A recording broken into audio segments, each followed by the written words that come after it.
Malusog. Very good. Maging malusog ka. Dili bulatihon. Sabutan? Okay. So, ginahimo po ang bulong o ginahimo po ang pagpurga naton para po kita magkaugwasan, maayo na lawas. Ano po? Para dili po magdamuan bulate. Para po maka-answer kay teacher. Para po dili permit gutom. Nasabutan po? Kung wala po kita sa bulate, wala po san kaagaw sa pagkaon. Kaya ang bata magiging malusog. Nasabutan po? Okay, paano naman nakukuha ang mga bulate? Paano nagkakaugong bulate ang bata? Ay, mga very good na. Pag memorize na yung sabi ni Nurse Dimple, pag nagkakapog sa very good. Kaya ang buta igwasan. Very good. Kag ang bata na may bulate, maniwang o mataba. Ay, very good.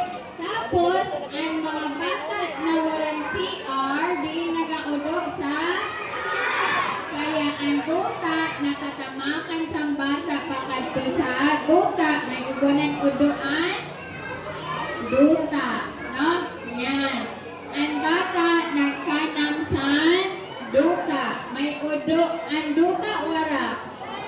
Igwa. Yan. Ang bata nagkaon sa chichirya or prutas.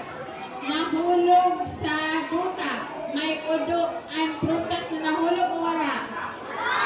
Igwa. So, nanapulimuan natin kung nahulog ang pagkaon. Dili na pag-kuruto, dili na maghugasan. Itapok na, no? Kaya nagpilit na lintoan. Udo or itlog saan? Bulate. Paano pa nga ni nagkakaugong bulate po kapag ang bata wala ano po? Wala chinelas, no? Kaya hain nga rin mga bulate. Salog. Tapos, amo kunwari ng iyo tingin. Tapos, wala kang usan. Chinelas. Nakakalidian. Bulate. Hindi niya nakikita. Ang sulod na siya. Hasta magkalit siya sa tiyan. Tapos sa tiyan, anak. Madako. Pag nagdako ang mga bulate, asawa. Pag asawa ninda, ano naman? Maanak naman hasta na damo. Yan. Pag damo na po ang bulate dito, anong tinuhin natin? Magpapurga. Very good.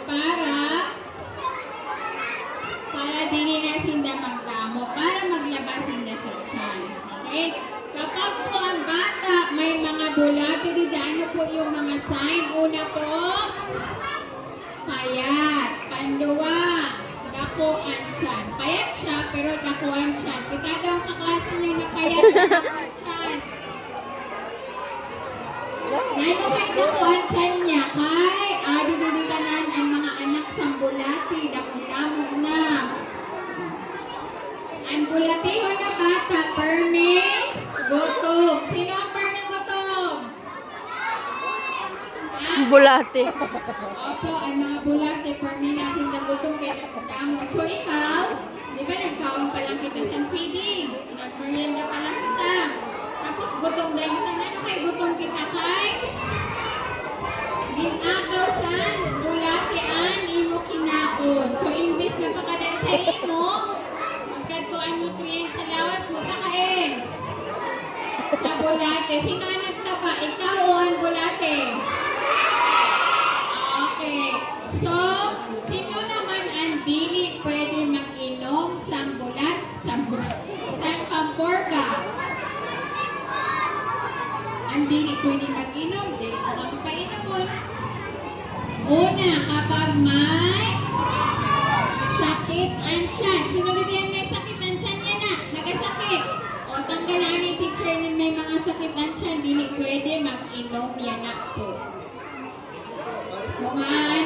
kung sino ang masakit ang tiyan. Pangalawa, sino po didi ang may kalentura?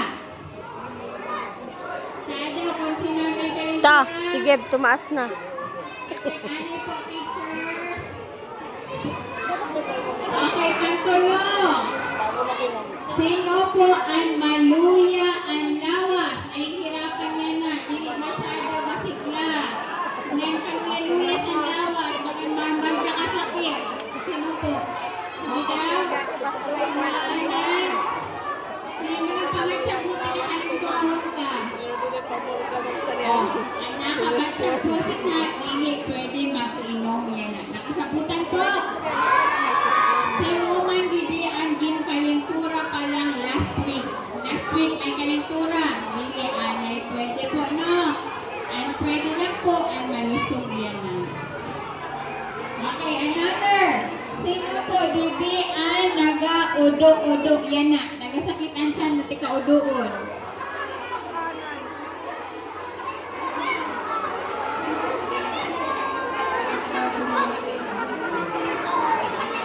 Sige po. Sino din ang nag-udo-udo? Igawara. Yan ang adlaw. Pakiungat po, teacher, kung sino ang nag-udo-udo. Yan. Wala man po siguro na. Okay. Sino ang may sipon ubo? Oh. Pamatangan.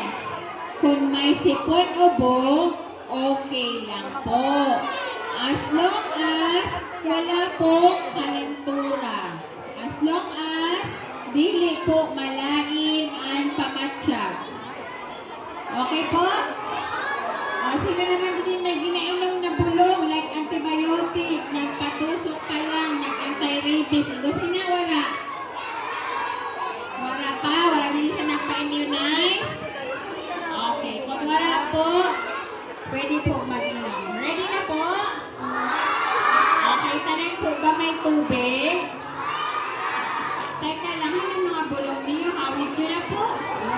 Ay, tagayan po mga bulong. I-open nyo na po yung mga I-open lang ha. Sarabay kita, sarabay. Teacher, tagay na po sindang bulong, teacher. Ano pa po kayo na-display nyo?